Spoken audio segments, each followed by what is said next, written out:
E eu queria dizer para vocês que a cura, ela só vem através do perdão.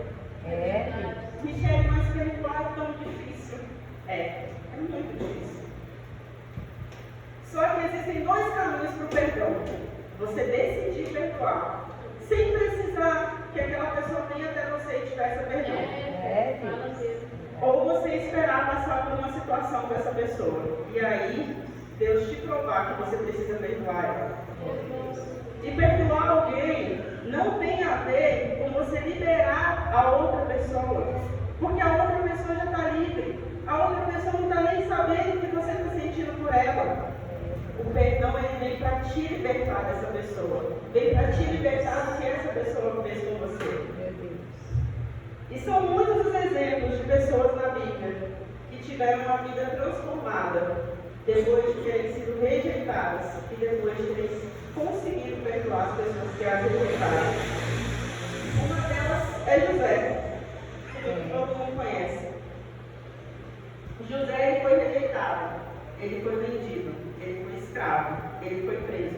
Mas o amor do Senhor e a sua bondade era com ele. Porque Deus é conosco. Se nós estamos com Deus ou não, Ele é conosco, Ele é fiel. E só Ele pode trazer para nós a cura que a gente quer. E José, ele conseguiu. Deus guardou ele e permitiu que ele chegasse ao cargo mais alto do Egito, abaixo de Faraó. Para que isso? Para que ele perdoasse a sua família e conseguisse abençoar ela. E vocês vão entender um pouquinho mais para frente, que foi mais ou menos assim com a minha família também. A Tamara, ela podia ter acesso ao meu testemunho, eu falei que ia mandar para ela, ela não quis, ela quis saber junto com vocês. Amém. Então, eu espero que você seja edificado também, como eu comecei a falar. Outra pessoa na Bíblia que muito me impacta é Jacó. Ele não era o favorito do seu pai, mas era o favorito da sua mãe. Só que naquela época as mulheres elas não tinham muito poder, não tinham muita decisão. Então, se você não fosse o primogênito, no caso ele não era, e nem fosse o favorito do seu pai, você estava mais ou menos enrolado. E foi o caso de Jacó. Para receber a atenção e o carinho, para tentar suprir essa rejeição, ele enganou, roubou e colocou a sua própria vida em risco. Mas Deus é fiel e não volta atrás das suas promessas. Jacó era descendente de Abraão. E Deus prometeu a Abraão que iria guardar toda a sua descendência. E Deus não volta atrás daquilo que ele fala. Se ele prometeu, ele é fiel e justo para cumprir. Mas tudo que a gente faz tem consequências. E Jacó, devido às escolhas que ele fez, ele ficou longe da mãe que ele amava, ele foi enganado pelo sogro, ele trabalhou 7 anos para receber uma mulher e recebeu outra, e teve que trabalhar mais 7 para pagar para uma mulher que ele tanto queria. E essa mulher não conseguia engravidar. Mas ele teve a vida dele transformada quando ele teve um encontro verdadeiro com Deus. Porque a única coisa que é capaz de transformar a nossa vida é quando a gente tem um encontro verdadeiro com Deus. E normalmente esse encontro vem na luta. Mas aonde eu quero chegar com isso? Jacó é uma pessoa rejeitada. E todo rejeitado rejeita. Se você já sofreu algum tipo de rejeição, provavelmente você já rejeitou alguém em algum momento também. E foi quando ele recebeu a Lia, a sua primeira esposa, que não era a esposa que ele queria, que ele começou esse processo de rejeitar, de devolver aquilo que tinham feito com ele. Mas Deus é fiel. Amém? Amém. E Lia foi mãe de 7. E desses 7, 6 fizeram parte das 12 tribos de Israel. Já vocês vão entender onde eu quero chegar. Dos 12, Rubem, Simeão, Levi, Judá, Issacar, Zebulon e uma filha que foi Diná. A cada filho uma nova esperança de ser amada por seu marido e uma frustração por isso não acontecer. Até que quando Zebulon nasceu, ela entendeu que não deveria esperar o honra de Jacó, e sim de Deus. Zebulon significa exaltado, morada de honra, presente. E é esse o amor do Pai que transforma a vida dos filhos que eu vou te contar. Eu não sei se você percebeu, ela teve um filho chamado Judá. E Jesus é da descendência da tribo de Judá. Jesus é da descendência de uma rejeitada. A minha rejeição, ela começa quando eu nem sabia o que era rejeição. Quando eu nasci, se vocês tirarem foto comigo, vocês vão ver que meu olho fica bem pequenininho. Até hoje, meu marido me zoou por isso. Ele fala, não sorri, porque se você sorrir, seu olho fecha. E meu pai, gente, ele era uma pessoa alcoólatra, ele era uma pessoa violenta, ele era uma pessoa agressiva nas palavras, no agir. E quando eu nasci, por conta desse olhinho mais puxadinho, pequenininho, ele falou que eu não era filha dele. Eles não eram casados, então eu sou filha de um relacionamento fora do casamento. Eu sou uma filha bastarda. Mas aí vocês conversam com a Tamara que ela vai explicar melhor para vocês isso aí, vou deixar a bomba para ela. Então a raiz da minha rejeição começou muito cedo. Com poucos meses, um ano e meio mais ou menos, meu pai e minha mãe se separaram. E a minha mãe teve que trabalhar muito para me criar sozinha. Ela trabalhava de empregada doméstica e ela me conta até hoje que tinha dias que ela tinha que escolher se ela adoçava o meu leite, que eu tomei uma madeira até uns 8 anos, ou se ela adoçava o café dela. Então não foi uma vida fácil, não foi uma vida confortável. E é por isso que lá na frente vocês vão entender o perdão. Eu convivi muito pouco com meu pai. Eu acho que dos 0 anos até os 11 anos, quando eu fui morar com ele, eu devo ter visto meu pai umas 2 vezes na vida. E todo casal, quando se separa, a mulher costuma falar que o homem não presta, né? Então minha mãe não era diferente. Ela só falava que meu pai não presta, não presta, não presta, mas não falava por quê. Então eu não sabia dessa questão do alcoolismo, eu não sabia dessa questão da agressividade. Eu só descobri isso quando eu fui morar com ele. Ele também não pagava a pensão, mas graças a Deus, mesmo a minha mãe não estando na presença do Senhor, ela tinha uma maturidade, uma maldade, ela não me deixava sozinha com meu pai. Então, sempre que ele ia me visitar, as poucas vezes que ele ia me visitar, eu ficava junto. Quando eu tinha 9 anos, a minha mãe conheceu meu padrasto, que é o pai da Kelly, que está ali nos fundos minha irmã.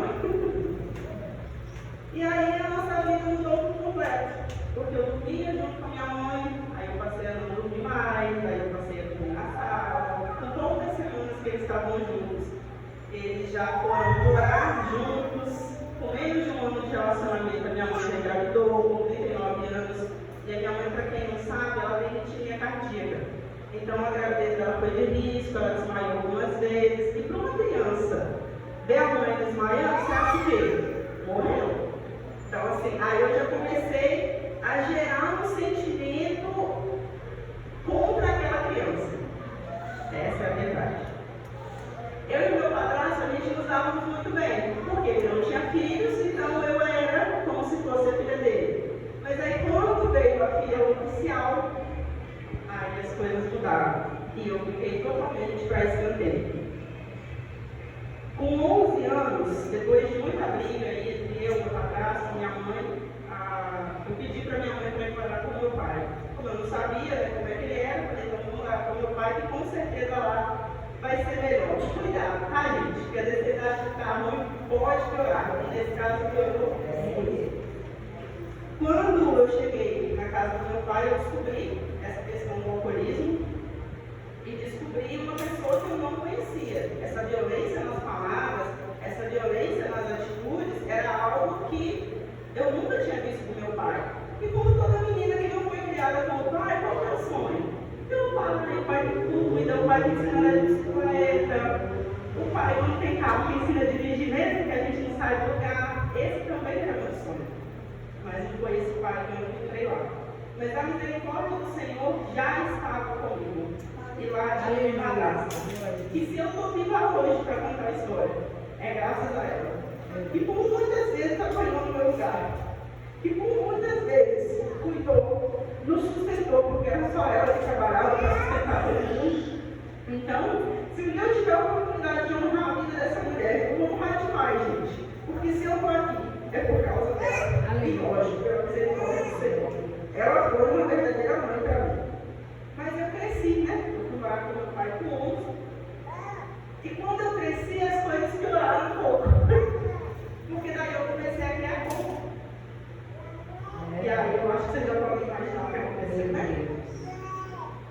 Graças a Deus, não houve um estupro, mas houve várias vezes assédio. E na época não se falava muito disso. E eu jamais imaginei que o meu pai, por pior que fosse, seria capaz de fazer tal coisa comigo. Então eu fui descobrir que eu tinha sido assediada depois que eu não tinha sido casada, depois que eu já estava casada, porque antes eu achei que, sabe quando você acha que aquela situação é estranha, mas você não consegue entender que ponto de estranhamento que é aquilo? Por isso quem é mãe, quem tem filha, por favor, converse. Converse com cenas que não é normal, irmão que não é normal, converse, oriente, para que ela saiba o que é e o que não é normal. Mas graças a Deus, pela misericórdia do Senhor, com 14 anos, eu consegui contato com minha mãe, porque naquela época, gente, eu tenho 33, tá? Naquela época era orelhão, então não era tão fácil assim ter acesso às pessoas. E minha mãe morava no interior de Rondônia e eu lá no Pará com meu pai. Aí eu voltei a morar com a minha mãe. Foram 6 meses de vitória. Sabe quando o povo do Egito chegou na terra prometida? Eu falei, pronto, agora a vida vai andar, agora vai dar tudo certo. Só que não. 6 meses depois, o meu padrasto me expulsou de casa. E aí eu tive que parar de estudar. Aí eu comecei a trabalhar em 2 lugares diferentes para poder me sustentar. Aluguei um quarto, realmente era um quarto, tá gente? Não era um apartamento não. Aluguei um quarto onde eu tinha um tapete, um colchão e um fogareiro de 2 mãos. E para quem não sabe, em Rondônia faz um calor assim, de 42 graus na sombra. Então se eu queria uma água gelada, eu tinha que ir na vizinha e pedir para a vizinha.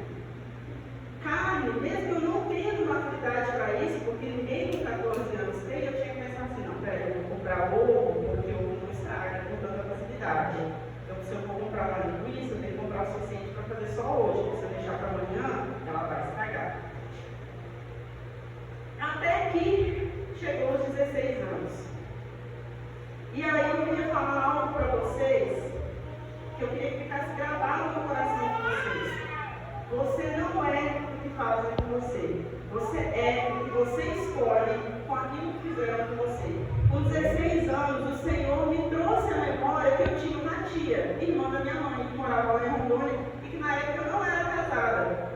Falei, vou ligar para a tia Cida. Comprei o cartão do leilão, liguei para ela, contei tudo que tinha acontecido. Na época isso deu até um pouco entre a minha mãe e a minha tia, porque todo mundo ficou contra a minha mãe, porque na época a minha mãe ficou a favor do meu padrasto. Mas depois eu consegui entender o porquê. Era o amor da vida dela. E às vezes quando a gente ama, a gente acaba enfiando os pés pelas mãos. Eu não estou justificando o que aconteceu. Até porque não tem justificativa. Mas era a família que ela sempre sonhou. O pai, a mãe, a filha. Quem estava sobrando isso era ela. Então, tive que me retirar. Fui morar com a minha tia. Aí, graças a Deus, as coisas não. Com 16 anos, fui morar com ela, voltei a estudar, fazer o ensino médio, né? Foi quando tudo mudou. Da 8ª série para o 9º ano, eu não fiz a 8ª série, eu já fui direto para o 9º ano. Olha como Deus é bom. Aí, morando com ela, continuei trabalhando como faxineira. Conheci uma pessoa, essa pessoa me levou, me apresentou para Jesus, eu conheci Jesus, me converti, me batizei. Esse relacionamento não era de Deus, então esse relacionamento acabou, mas a sementinha que foi plantada através da vida dele ficou, e por isso que eu estou até hoje. Existe alguém que me ama, que esteve sempre comigo, e quando eu nem imaginava que eu precisava, ele já estava me guardando. Esse é o amor de Deus. O amor que guarda, o amor que cuida, o amor que protege. Porque nessa época que eu morava sozinha, eu tive acesso à bebida, eu tive acesso a drogas, eu tive acesso ao cigarro, e Deus me guardou para que eu não me viciasse em nada disso. Drogas eu nunca cheguei a experimentar, mas o cigarro e a bebida sim. E eu só não viciei iniciei pela misericórdia do Senhor. Porque eu com 14 anos, morando sozinha, ninguém para falar que não, mesmo tendo muito pouco, tinha o meu dinheiro, quem poderia me segurar? Só a misericórdia do Senhor. E quando eu tinha quase 18 anos, eu fui para Jaci Paraná voltar a morar com a minha mãe, uns 2, 3 meses antes do meu aniversário de 18 anos. Minha mãe me ligou, falou, Pedro, eu vou para a sala de isso que ele fez e tal, ele queria que você voltasse a morar com a gente. Mas que depressa, né, gente? Eu falei, vambora, vendi a minha bicicleta, tudo que meus bens, minha bicicleta, comprei a passagem e fui para Jaci. Lá eu consegui um bom emprego. Lá eu terminei o ensino médio, até que quando eu ia fazer 20 anos, a minha mãe, na hora que eu cheguei do serviço, ela veio conversar comigo. Ela falou assim, olha, você já terminou os estudos, você está num bom emprego, você já é de maior, eu acho que está na hora de você procurar uma amiga e ir morar sozinha. Graças a Deus, eu já estava preparada, né? Porque lá no Japão tinha sido muito pior. Então agora já tinha sido bem mais fácil. Procurei uma amiga, a gente foi morar junto, ela tinha uma filha. Só que em poucos meses a gente foi assaltada 3 vezes. Então assim, não dava. Aí eu tive que procurar uma outra casa. Nessa outra casa só dava para mim e aí a gente acabou cada uma indo para um caminho diferente. Dessa segunda vez, eu não sei dizer para vocês o quanto que me doeu. Eu acho que me doeu mais do que a primeira, porque eu acho que a ferida ainda estava aberta. Depois eu descobri que ela estava realmente, mas naquela época a ferida ainda estava aberta e eu não sabia. Então, quando veio literalmente dela, da boca dela, aí foi mais pesado. Aí, graças a Deus, nesse emprego, eu conheci meu marido, Samuel, a gente se conheceu, namorou, levou, casou, eu vim para Santa Bárbara, tenho minha casa, tenho meu carro, tenho meu trabalho. Aí veio a pandemia. E na pandemia, minha mãe tinha feito um BO lá, porque ela decidiu que ia para Portugal, fez um empréstimo, para me endividar e tal, veio para Santa Bárbara para poder conseguir trabalhar e pagar essa dívida. Para morar na minha casa, com a minha irmã. Gente, a vida do crente, até espiritual os crentes, eu falo que escreveram na Bíblia, né, no mundo tereis aflições, Jesus falou, mas eu acho que eles esqueceram de colocar só, porque no mundo só tereis aflições, porque até deu o amor de Deus. Mas enfim, elas vieram, como vocês já podem imaginar, não foi fácil, porque a minha irmã naquela época representava para mim tudo aquilo que eu sempre sonhei e não tive. A pessoa que foi amada, a pessoa que foi cuidada, a pessoa que foi protegida, o pai dela não foi um bom padrasto, mas é um excelente pai na medida do possível, porque ele também é alcoólatra. Então assim, ela era a personificação de tudo que eu queria para a minha vida dentro da minha casa. E a minha mãe era a pessoa que tinha feito tudo que não deveria. A pessoa que deveria ter cuidado, a pessoa que deveria ter amado, a pessoa que deveria ter protegido, não fez. Estava ali também. E eu tinha que cuidar, e eu tinha que ensinar, e eu tinha que amar, e eu tive que conviver. E assim veio a primeira cura da minha vida, o primeiro perdão. Eu fiz coisas, eu falei coisas para minha irmã que, sabe, eu nunca xinguei, porque eu não sou uma pessoa de xingar, mas eu humilhei ela com palavras e eu não entendia na época, mesmo sendo crente, mesmo sendo convertida, mesmo sendo batizada, eu não entendia na época que a culpa não era dela. Que culpa que ela tinha de ter nascido? Que culpa que ela tinha de ter sido amada? Eu era a pessoa que deveria mais amar ela, gente. Quando minha irmã nasceu, eu tinha 10 anos. Naquela época roubavam-se muitos bebês, trocavam-se muitos bebês. A hora que minha mãe saiu da sala, eu corri atrás da enfermeira. Eu fui a primeira pessoa que pegou aquele protocolo. Quando ela começou a falar, a primeira palavra que ela falou foi tata. Quem ensinou ela a andar fui eu. E quando ela veio morar comigo, quem rejeitou ela fui eu. Hoje, graças a Deus, a nossa relação não é uma relação muito boa. Mas porque foi muito perdão para construir essa relação. Depois foi com a minha mãe, né? Não tinha outro jeito. Convivendo com ela e entendendo o tanto que ela amava essa pessoa e o quanto que essa pessoa era importante na vida dela, eu tinha que perdoar, eu não tinha outra opção, porque ela é a minha mãe. Ela deixou de adoçar o café dela para adoçar o meu leite. Eu não tenho como não perdoar. Eu não tenho como não amar essa pessoa. Mas faltava o meu padrasto, né?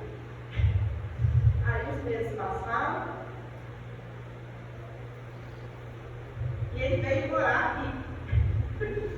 Não veio morar na minha casa, porque, né, o meu marido sabe da história toda e, né, não fazia sentido. Mas ele veio morar em Santa Bárbara. E minha mãe, ela não tem muita noção, assim, não tem muita dimensão das coisas que ela faz. Então, até hoje, quando eu ligo para ela aqui, a gente está bem, tá? Eu, Pedro, a gente está bem, a gente está trabalhando. Eu liguei para saber de você, para saber como é que você está. Ela tenta criar uma relação, tenta criar um vínculo, porque assim como já foi falado aqui, você precisa perdoar, não conviver. Perdoei, te amo, não sinto raiva de você, oro por você, abençoa a sua vida, mas eu não te quero dentro da minha casa. Eu não te quero dentro de um relacionamento comigo. Por quê? Porque essa pessoa pode te matar de novo, essa vida ela pode ser aberta de novo, não faz sentido. Não faça isso com você. Tem pessoas que me perguntam assim, você tem vontade de saber? Porque desde os 14, quando eu saí da casa do meu pai, eu morar com minha mãe, eu não tenho mais notícias do meu pai. Então as pessoas me perguntam assim, você gostaria de ver ele de novo, de saber como é que ele está? Eu gostaria muito de saber que ele encontrou o Senhor. E aí talvez, se eu soubesse que ele encontrou o Senhor, eu gostaria de ter um relacionamento mais próximo com ele. Mas se não, não. Por quê? Quando eu casei, o portão da minha casa, ele é meio laranja, meio marrom, assim, e ele é de correr, exatamente como era o portão da casa que eu morava com meu pai. No começo do meu casamento, toda vez que eu abria o portão, meu coração acelerava, vinha na boca, eu começava a suar, me dava um desespero. Por quê? Porque eu lembrava que aquele barulho representava o barulho do meu pai chegando e que ali aconteceria alguma coisa. Então, assim, não dá para ter uma relação com ele sem ele conhecer o Senhor. Quando meu padrasto veio morar aqui, a minha mãe ficou naquela. Ajuda ele precisa de emprego, ele precisa disso, precisa daquilo, onde é que ele faz isso, onde é que ele faz aquilo. E eu não fui ajudando. E aí eles acabaram com um pôr do sol em Santa Bárbara se separando por conta do alcoolismo dele. E aí, um dia, ele morando sozinho, ele caiu, quebrou as costelas, quebrou a dentadura. Ele lembra que eu falei para meu pai? Ele foi lá levar um presente para minha irmã. A minha mesa é de frente para a porta. Quando eu abri a porta, vi aquele homem, o olhar de tristeza, com medo, com vergonha, com tudo, que ele teve que juntar as forças dele para poder subir aquelas escadas e lá levar um presente para a filha dele. Eu vi ele exatamente como eu sempre sonhei, como eu sempre desejei, no fundo da minha alma, destruído, acabado, machucado, ferido, envergonhado, sozinho. Tudo aquilo que eu passei, eu desejava que ele passasse. E ele passou. Ele não passou porque eu desejei, ele passou porque foi colhido daquilo que ele plantou. Mas naquele momento, quando eu olhei para ele, eu só conseguia pensar, ele está assim, porque eu desejei que ele estivesse assim, sem Na hora, gente, meu olho encheu d'água quando eu cheguei em casa. Eu fui pronto, tá? Eu parecia um homem perdoou. Me perdoa primeiro, porque eu não sou ninguém para perdoar. Eu não perdoo, como eu posso não perdoar alguém? E segundo, como eu pude desejar alguém? Ver alguém nessa situação, o cara estava machucado. Ele estava, sabe assim, quando você vê alguém? Ele não estava morando na rua, mas era como se eu tivesse meio morado no rua, porque ele estava na mesma situação. E ele me olhava, eu senti naquele dia que ele queria falar alguma coisa, mas ele não conseguiu falar. Ele foi lá, deu um presente para minha irmã, deu um abraço nela, tirou as costas e saiu. Naquele dia eu perdoei de novo. Naquele dia eu perdoei ele, porque eu falei assim, meu Deus, eu não sou digna de dizer que eu tenho o Espírito Santo. O Espírito Santo é esse. Que eu desejo de uma pessoa. Que Espírito Santo é esse? Que eu quero ver alguém sofrendo nessa situação. Quem sou eu? Eu não sou ninguém.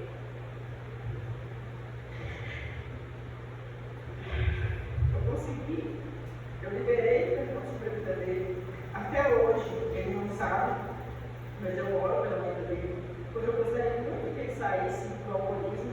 A minha irmã também, minha irmã ajuda muito. E eu sempre falo com ela, ligou para o seu pai, falou com o seu pai, viu como é que seu pai está. Se seu pai precisar de alguma coisa, você tem a obrigação de ajudar seu pai, porque ele é seu pai. Se programa para você ir no mundo visitar seu pai. Para mim é muito difícil, porque a convivência com alguém alcoólatra é muito difícil. Eu falo, é difícil ver seu pai. Então, não espere. Se vocês não gravarem nada daquilo que eu falei até aqui, a única coisa que eu gostaria que vocês gravassem é: não esperem chegar nessa situação para perdoar alguém. Não esperem que Deus faça vocês chegarem num lugar de ver alguém na situação que eu vi, para poder sentir compaixão da pessoa e perdoar a pessoa. Perdoe a pessoa lá dentro do seu coração e comece a orar por essa pessoa. Comece a interceder pela vida dele, independente do que ele tenha te feito. Eu até falei com uma cliente essa semana, eu falei assim: toda cliente que senta na minha mesa eu prego para elas, tá? Ela não se converte, não chegou com pimenta. Toda cliente eu prego para elas. E aí eu falei para ela: quem sou eu? Quem sou eu? Olha o tanto de coisa que eu fiz para Deus, o tanto de nãos que eu dei para Ele, o tanto de vezes que eu envergonhei ao Senhor, e Ele confia em mim, e Ele me perdoou. Como eu posso dizer que eu não vou perdoar alguém? Como eu posso dizer que aquela pessoa é digna de perdão? Como eu posso desejar mal para essa pessoa? Eu não sou ninguém. E eu sei que todas nós temos alguém, alguma situação que aconteceu na nossa vida, que a gente acha que está tranquilo. Eu não vejo essa pessoa, eu não falo com essa pessoa.